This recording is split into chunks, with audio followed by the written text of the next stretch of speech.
Let me tell you about Jonas. Jonas is 19 years old. He studies law in Munich. In his spare time, he likes to play soccer. Jonas has a secret which he thinks he cannot share with anyone, not even with his best friend or with his parents. He's just too afraid of anger, rejection, and repulsion. Jonas knows that he has to suppress his sexual drive for his entire life. And he also knows that there will never be a loving and fulfilling partnership that he can enter. Because Jonas is a pedophile. He's only attracted to female children between the ages of 6 and 12 years. But since he's aware of the consequences for the children, he has never given in to his sexual drive. In the ICD-10, the International Classification System for Illnesses, pedophilia is coded as the sexual preference for pre-adolescent children. It is listed under the sexual disorders. It occurs unrelated to socio-economical status and unrelated to educational level. So generally speaking, anyone could be born a pedophile. It is crucial to understand the difference between pedophilia and child sexual abuse. Pedophilia is only the sexual preference for pre-adolescent children. Children can easily become victims of child sexual abuse because of their loyalty and because of ease of access. For example, a stepfather might abuse his stepdaughter because he feels anger or jealousy towards her mother.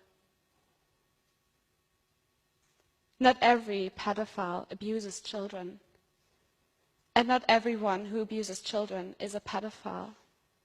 Differentiating between these two groups is essential. But a pedophile who doesn't abuse children has done nothing wrong. According to current research, pedophilia is an unchangeable sexual orientation, just like, for example, heterosexuality. No one chooses to be a pedophile. We can make a difference for Jonas.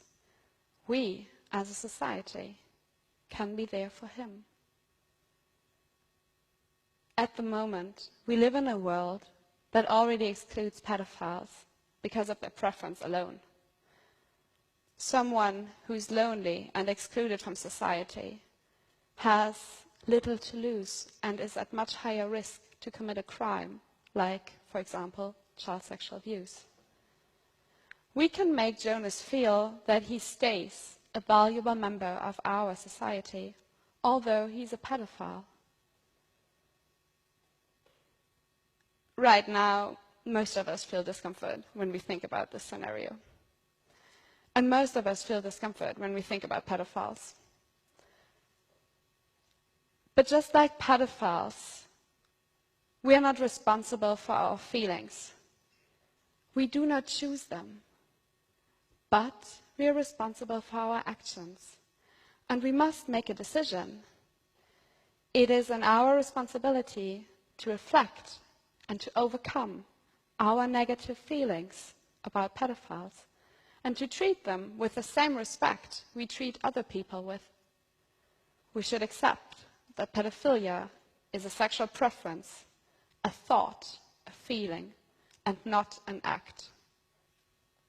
We shouldn't increase the suffering of pedophiles by excluding them, by blaming and mocking them. By doing that, we increase their isolation and we increase the chance of child sexual abuse.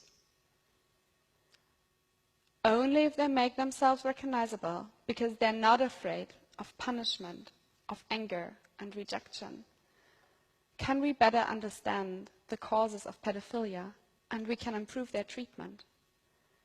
5 years ago, I first heard about Jonas's life. Prior to that, I have never really thought about pedophilia, and I had just adapted the prevalent societal view about it without never really questioning it.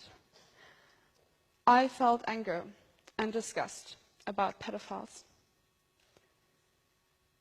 My perspective has been completely changed by hearing Jonas's story, hearing about his cruel fate. I feel it as my responsibility to help others overcome and escape wrong stigmatization and to have a positive impact on our future society.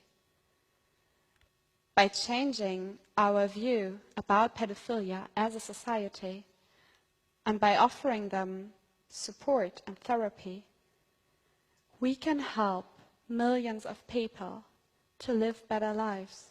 No one is responsible for their feelings.